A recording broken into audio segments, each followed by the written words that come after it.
Hace 2 meses, cuando llegué a este pueblo próximo a la frontera, decidí adoptar una mirada cautelosa. Pronto me di cuenta de que no podía seguir con este texto sin antes explicar cómo había llegado a aquella extraña expresión. Recibí parte de mi educación de una orden de hermanos religiosos, hombres que vestían con sotana negra y pechera de celuloide blanco. 50 años después de la última vez que vi a alguien ataviado así, me enteré de que aquel babero blanco se llamaba Rabat, un símbolo de castidad. Es posible que la palabra sea francesa, dado que la orden se fundó en Francia. Aquí, en este distrito remoto, me siento menos inclinado a buscar datos oscuros. Acepto como bien fundada cualquier suposición que logre establecer un patrón en mi mente y sigo escribiendo hasta descubrir el significado que tiene para mí una imagen, como la de la silueta blanca que acaba de aparecer recortada contra un fondo negro en los bordes de mi mente. La escuela de los hermanos estaba en los terrenos de una antigua mansión de arenisca amarillenta. La mansión misma era su residencia. En la planta baja, una de las habitaciones era la capilla, a la que los alumnos podíamos ir de visita al Santísimo Sacramento. No estaban a visitarlo con frecuencia, dando a entender que el personaje al que se refería esa expresión se sentiría solo si no recibía suficientes visitas. Un hermano nos contó la historia de un no católico que, al entender la doctrina del Santísimo Sacramento, aseguró que de creerlo pasaría cada momento libre en presencia de la manifestación divina. Yo,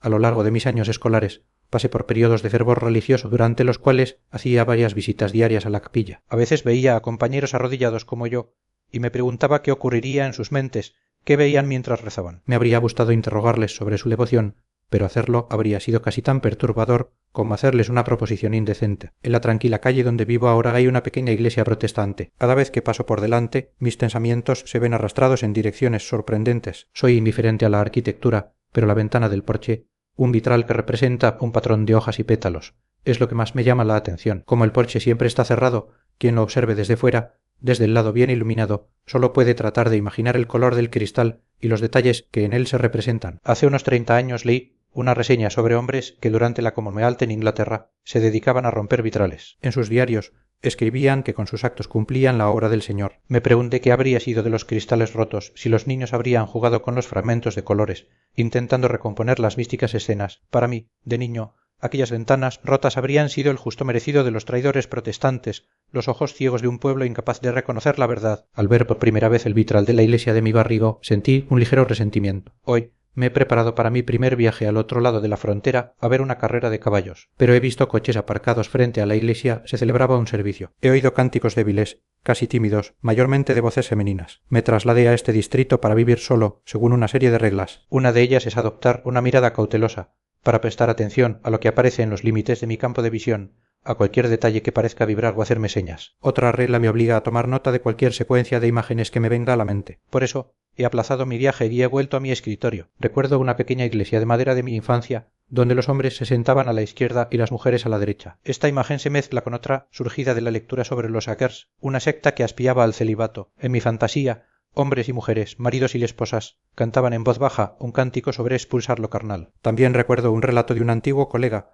un ex sacerdote. La historia trataba de un cura que, apurado por orinar antes de la misa y acosado por una feligresa parlanchina, termina aliviándose en la botella del vino de misa. Al recordar esto, no veo al personaje de ficción, sino a mi colega, vestido de sacerdote, sosteniendo la botella a contraluz, mientras oye a los feligreses entrar en la iglesia. Lo que me sorprende es que una imagen mental tan poderosa como la presencia de Dios pueda caer en tal irrelevancia para alguien. He oído la historia de una mujer que dejó de ir a la iglesia después de transcribir las declaraciones de una víctima de abusos sexuales por parte de un sacerdote. Durante un funeral, al ver a 3 sacerdotes oficiar la misa, se sintió tan angustiada que tuvo que abandonar el lugar. Me pregunto qué imágenes se desvanecieron en su mente en ese momento del color de los vitrales, las vestiduras, la imagen de su Salvador. Cuando era joven, leer a Thomas Hardy me hizo perder la fe religiosa. Sucedió en un solo día. De pronto, poseía una serie de imágenes mentales que ya no me servían, reducidas a meras imágenes sin correspondencia en el mundo real. Sin embargo, sobrevivieron mi imagen de la Santísima Trinidad, por ejemplo, del Padre como un anciano de barba blanca,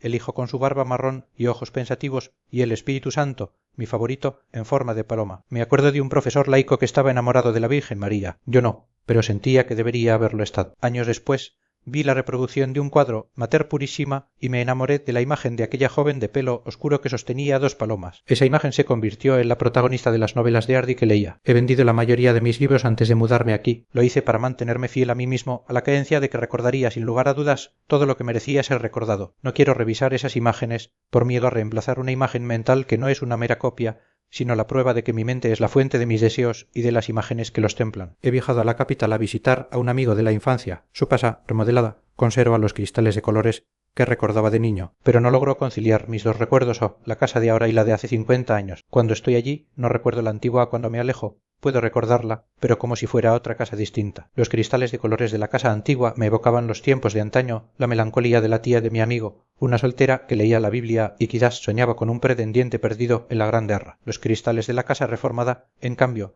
me parecen un recordatorio del buen gusto de mis amigos que rescatan y conservan los detalles pintorescos del pasado. Nunca he podido pensar en el espíritu o el alma sin ver una imagen mental, una zona ovoide de colores superpuesta a los órganos internos. Quizás su origen esté en los destellos irisados de un espejo biselado de mi infancia, o quizás en lo que me contó un conocido sobre su experiencia con drogas alucinógenas. Veía sus pensamientos como puntos de colores en un cráneo de vidrio translúcido. En la casa de mi amigo, bajo la luz filtrada por los cristales, me pareció evidente que cada uno de nosotros respondía a un intrincado diseño invisible, un equivalente de fantasía de ese cristal resplandeciente. Durante las 2 semanas desde que empecé este informe he estado redistribuyendo mis 120 lápices de colores. Como un cómico que oí una vez en la radio y que pasó años buscando un acorde perdido, yo también busco, entre las secuencias de colores, un tono que llevo tiempo queriendo ver, un tono que me devuelva un estado de ánimo perdido, como el rojo de las hojas de una parra ornamental que vi de niño en el jardín de una casa de color crema en una ciudad de provincias a la que nos acabábamos de mudar. Allí, una muchacha alta, la hija de la casa, me tomó de la mano y me llevó a ver los peces de un estanque umbrío. Me sentí complacido y halagado,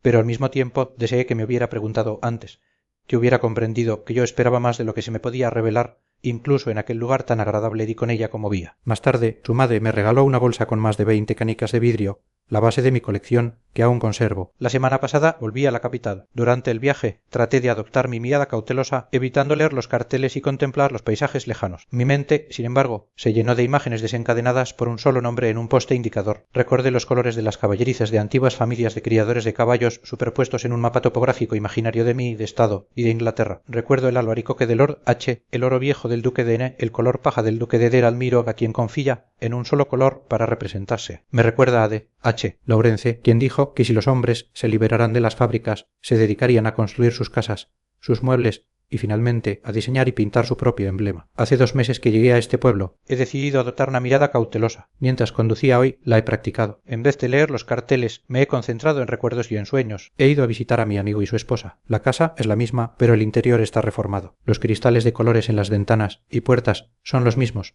pero mi percepción de ellos ha cambiado. Antes me evocaban melancolía, ahora consuelo y satisfacción. Durante mi visita he dormido en una de las habitaciones. No sé quién la ocupaba antes y quizás mi amigo, que de niño me contaba sus visitas al cine y las imágenes de actrices que se le aparecían en la oscuridad, de quizás su padre viudo, que predicaba contra los vicios que él mismo había practicado, o quizás su prima soltera, la tía, que leía la Biblia y quizás soñaba con un pretendiente muerto en la guerra. Acosado bajo esos cristales de colores, pensé en imágenes en tecnicolor sobre pantallas de cines demolidos. Pensé en la joven de pelo oscuro y expresión melancólica de una novela por entregas que leí de niño, y en cómo su imagen suplantó a todas las demás heroínas de mi imaginación. Su historia, un romance en un transatlántico con destino a Ceilán, me enseñó las convenciones de la ficción romántica y, más importante, me proveyó de una imagen femenina que ha perdurado en mi mente durante más de 60 años. Al volver de mi viaje, he revelado las fotografías que tomé de los cristales de colores. Al compararlas, las imágenes reales con las recordadas, me he dado cuenta de una paradoja. Un panel de color se revela mejor desde su lado más oscuro, y he llegado a una teoría excéntrica al ver los cristales.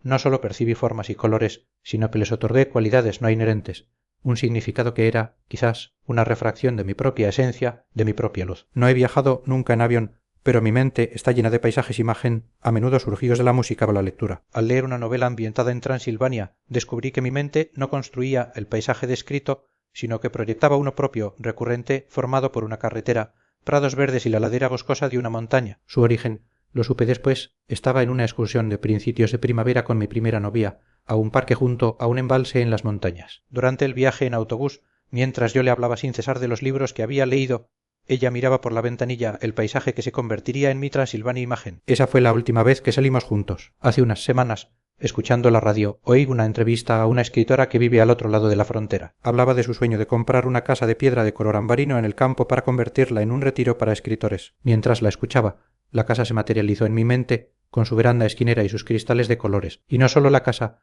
sino todo un complejo de cabañas de piedra, como las celdas de un monasterio cartujo, donde hombres y mujeres, separados, se dedicarían a investigar los orígenes de su imaginario privado. La escritora habló de su admiración por Richard Jefferies, un autor del siglo XIX, como ella, había crecido cerca de T. Downs. Habló de su misticismo, de sus experiencias en la naturaleza y de su propia espiritualidad cuáquera. Mencionó que la casa de piedra que buscaba estaba en el extremo sureste de su estado, la zona más cercana a mi propio distrito. Le escribí una larga carta, proponiéndole quizás mi participación en su proyecto, pero no he recibido respuesta. A veces pienso en cruzar la frontera, en buscar esa casa, en entregarle en persona este informe, quizás disfrazado de ficción. Si lo hiciera, tendría que añadir algunos pasajes sobre el volumen de literatura inglesa que gane como premio escolar y mi búsqueda de escritores que vivieron aislados en las fronteras de la mente, sobre la aurora austral que mi tía me mostró una noche, un rectángulo de luz verde sobre el océano, un color que ahora llamo verde hielo, sobre la primera vez que abracé a una mujer y descubrí con sorpresa que su piel era cálida no como el mármol que yo había imaginado, y sobre la anécdota del hermano religioso,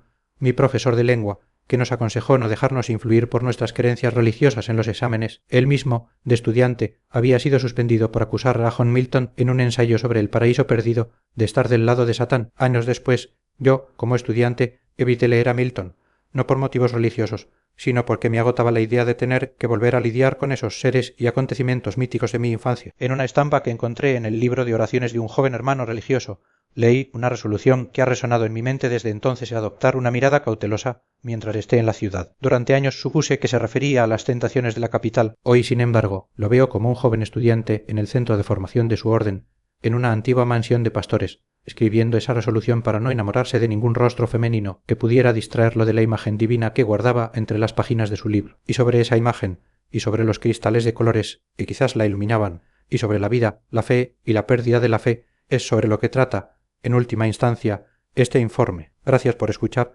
Te invito a suscribirte para más contenido similar.